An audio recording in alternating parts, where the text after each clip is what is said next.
You mentioned roster options earlier on, Roger. I mean, clearly I'm aware of the fact that there are, I think, two sets of issues. One is seeing through the roster options changes that were made through the consultation process, and there were a small number of staff who remained in a position of dissatisfaction with the outcome of that, and I think that's what this refers to.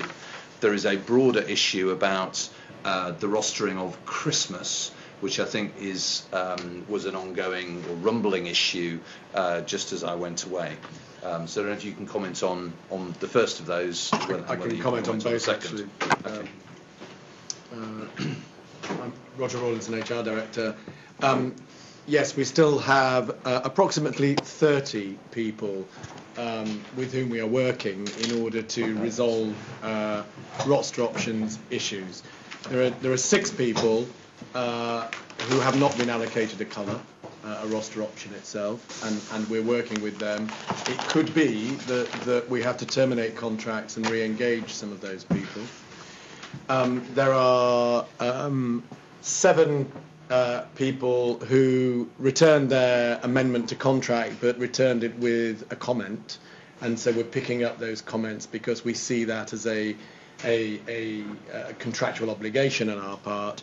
And then there are 11 grievances covering 17 people, and we're working with line managers to have those grievances heard, and we expect to resolve all of this by the middle of November, but it covers approximately 30 people in 3 different sections. On the issue of Christmas rostering, that is being worked through at the moment through the National Operations Centres and through staff side colleagues, and we expect that to be also resolved in the next couple of weeks. Okay, so for staff, we would expect all staff to know what their allocated Christmas duties are over the Christmas and New Year period by the end of 2 weeks? Yes. Okay. Yes? Fine, good. Okay, I'll move forward. Yep. Home working success criteria. This was an item that was outstanding. We wanted to, having made the decision at the board that we would expand the number of home working nurses to a minimum of 100 by the end of the financial year, that not unreasonably the board wanted us to set some success criteria. The success criteria that you have here clearly only relate to kind of headline staffing performance issues and not a broader financial measure. And clearly we also need to set the broader financial measure.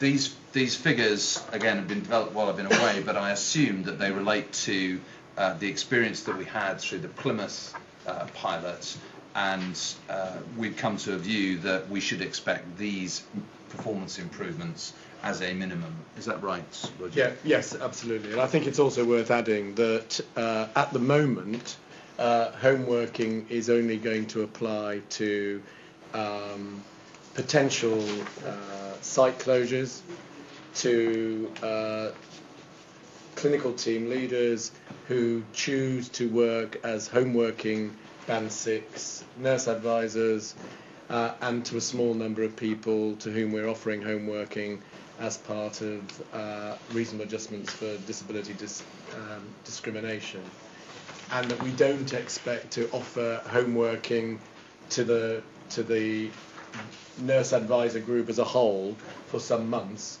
because we expect to get to our 100 target using those 3 mechanisms rather than a broader offer at this stage. Mm-hmm. So I think I had a couple of comments and questions. Steve, then Tim. My question was, and I think Nick, we discussed earlier about what appears to be quite a high level of absenteeism within call centres, and I think explained to me that it perhaps wasn't out of the norm for call centres. But given the fact that maybe we should be looking to try and reduce that, having a KPI which says that home working actually has 3 days lower absence seems a strange KPI if we're looking globally to reduce absenteeism. I suppose it begs the question of 3 days less. 3 days less than what is what it begs the question of, and I would take that to be 3 days less than the target that we have for the whole organisation, which in itself is a reduction, a substantial reduction. Currently running, I think, at 16 days against a target of 10 per full-time equivalent. So I think what we'd be looking for is that we'd make have a better sickness record by about 30%. Is actually the way it would work out. 3 days out of 10. Is that right, Roger? Yes. Yes. You said that too quickly, but Okay. does that answer your point? It's perfect The logic. answer Yes. Yes. Yes, it does answer the point, but it would be good if we could aspire to have a similar sickness level across the whole organisation. Well, indeed. I mean, we've set a very ambitious target for sickness reduction this year for the whole organisation, which we're behind the curve on. But yeah. Tim. Thank you. Similar to Stephen, actually. 3 days less than what? But what I was really thinking about, it should get us to a figure of the NHS lower quartile. Call centres lower quartile. I don't know, but I'd like to know that 3 days gets us to a point of being best in class rather than just improving from our rather bad performance. So I'm not expecting you to answer that now, but I think that's something you could... But I mean, I'll take that away, Tim, and do some more work on that in relation to both contact centres and the NHS. Yes, so that's actually...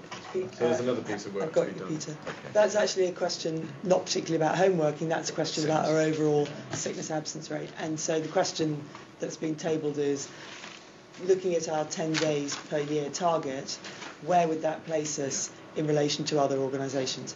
Good, okay, I'm going to put myself in the queue and then we're going to Peter.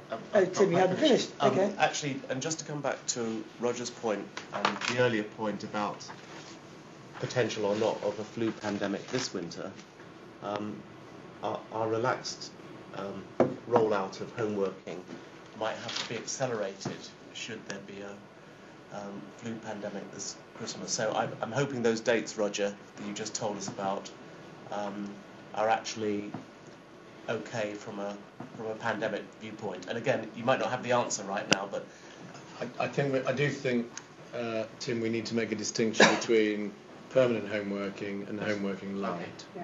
okay. Yes. Yes. So Okay. to de-jargonise, we have a system for allowing staff to work at home on a temporary basis, and we found that very helpful, particularly for getting staff to give flexible additional hours, but it's not a permanent home working arrangement. What we're talking about here is permanent home working. Yeah. Okay, so my question was about overall financial payback, return on investment from home working. So I think that those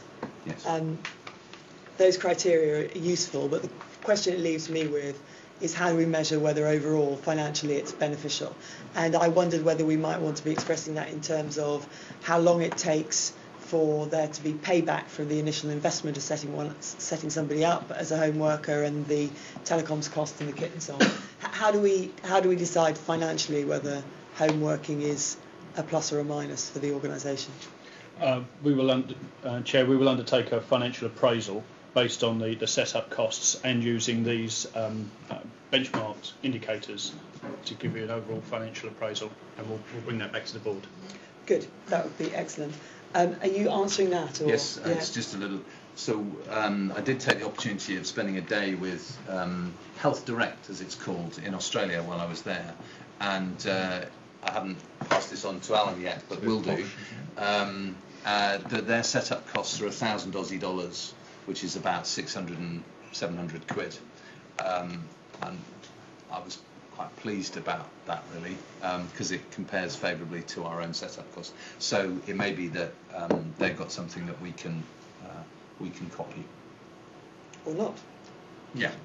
Okay, good. Roger. It's on the same point. And it's on the same Peter's point. Can I just very make patient. one point about the way we are introducing permanent home working at the moment, and that is as an alternative to site closures. Yes.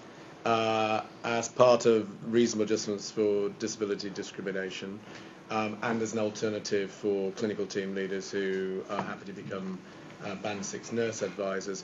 the ROI is different for those than it would be for rolling out home working to our general nursing population. Yeah. And those are the only three elements that we are addressing at the moment. Yeah. So just to Understand. convey that point. That's good. Okay, Peter. Yeah, part of what I wanted to just say you covered, Chair, which is about the economy side of it, which I look forward to seeing that. But perhaps my other point was about the definitional point about these KPIs, because I wasn't clear why those particular numbers were chosen. Why were they chosen? Simply because they could be. It could be less, could be more. It reflects the indicators from the Plymouth project. So the early indicators from Plymouth that we were getting those sorts of improvements, and so there is no reason to suppose that we can't get those sorts of improvements, and we should be looking for those sorts of improvements across the organisation. Okay, I'll talk to you again about this. Okay. So thank you for that, Andrew. Thank you. All right. Thank you, Nick. I'll Okay. go back to you.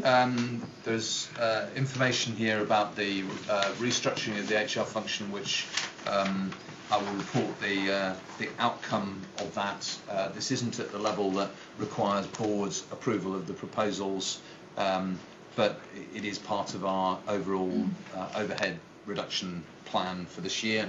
I don't know if there's anything you want to say about it, Roger, but I think it's just noticed at the start of the process. Not unless there are any questions. Okay. Clearly, in my absence, there has been progress on 111, and the three pilots continue to forge ahead. I don't know if there's anything that you want to add, Ruth, to that. I can just say that we expect the East Midlands pilot to go live first week of November, and the Luton pilot to go live middle of November. Okay. And we'll be speaking more about some of the detailed performance issues in the private section of the board. Okay, that's good. And right. item 7 is simply squaring off in governance terms the fact that there have been increases in the costs associated with the health and symptom checkers, which we've reported through to the Finance Committee. I had a query about that, because I mean it did seem to me that they couldn't really be true cost increases. If we take people off one thing to do something else, that doesn't increase the true cost of Project A. Cost of the project. Cost of the overall project has increased, with additional support being brought in to build the clinical content from the expanded set of health and symptom checkers. We've absorbed those costs within the capital programme this year, and that was reported through in a detailed report through to the Finance Committee in September. Okay. But just remind me, this is because we're having contractors to do this We've work? employed contractors and we employed additional internal staff in order to make sure that the progress, to recoup the delays that we'd encountered. Okay, thank you. Are there any other questions to the Chief Executive? Welcome Ronette Lucraft, Chief Operating Officer. Ronette, we didn't talk a lot about flu, but I think that we decided that you would be bringing a report to the next board. The November board. Yes. And we formulated a couple of other questions which you'll be... Which I'll relay on. Yeah, All right, thanks. which you'll enjoy. Look forward to them then. Okay, are there any other questions to the Chief Executive now? No? Okay.